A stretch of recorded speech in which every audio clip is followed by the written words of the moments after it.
ఒక అబద్ధం భార్యాభర్తలను ఎలా దగ్గర చేసింది? ఒక చిన్న కథ.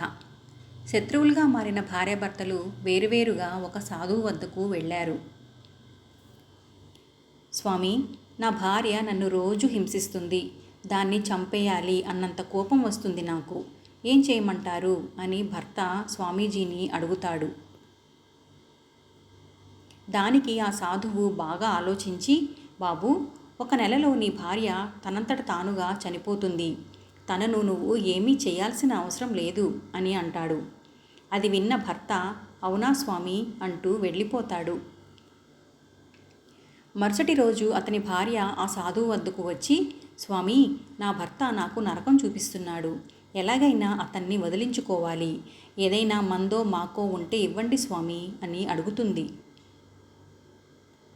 దానికి ఆ సాధువు బాగా ఆలోచించి, అమ్మా, ఇది చాలా కఠినంగా పాటించాల్సిన మందు.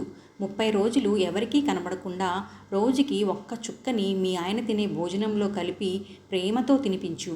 నువ్వు అనుకున్నది జరుగుతుంది అని అంటాడు. 30 రోజులు గడవక ముందే ఆ భర్త స్వామీజీ దగ్గరకు వచ్చి, నా భార్య చనిపోవడానికి వీలు లేదు స్వామీజీ. ఆమెను ఎలాగైనా రక్షించుకోవాలనిపిస్తుంది. ఎందుకలా అనిపిస్తుంది అని స్వామిని అడుగుతాడు భర్త. అప్పుడు స్వామీజీ, నాయనా, నీ భార్య చనిపోతుందని తెలిసాక ఎలాగో చనిపోతుంది కదా అని నువ్వు తనని ద్వేషించడం మానేశావు. ఉన్న కొద్ది రోజులైనా సరే తనని సంతోషంగా ఉండని అని తనకి కొద్దిపాటి ప్రేమను అందించావు. కాబట్టి తను పూర్తిగా మారిపోయింది. నీలో ఈ మార్పు కోసమే నేను అబద్ధం చెప్పాను. తనకి ఏమీ కాదు, నువ్వు వెళ్ళు నాయనా అని చెబుతాడు. మరుసటి రోజు భార్య స్వామీజీ వద్దకు వచ్చి, తప్పు చేశా స్వామి, ఆయన ప్రేమను అర్థం చేసుకోకుండా మందు పెట్టి చంపాలనుకున్నాను. నన్ను క్షమించండి. నా భర్తను రక్షించుకునే మార్గం చెప్పండి అని అడుగుతుంది.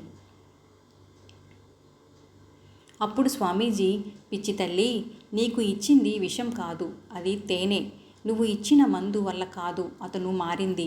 నువ్వు చూపించిన ప్రేమ వల్ల అతను పూర్తిగా మారిపోయాడు అని అన్నాడు స్వామీజీ. భార్యాభర్తల మధ్య భేదాభిప్రాయాలు ఉండాలే కానీ ప్రాణం తీసేయాలి అన్నంత ద్వేషం పెంచుకోకూడదు అని చెప్పి పంపించేశాడు స్వామీజీ.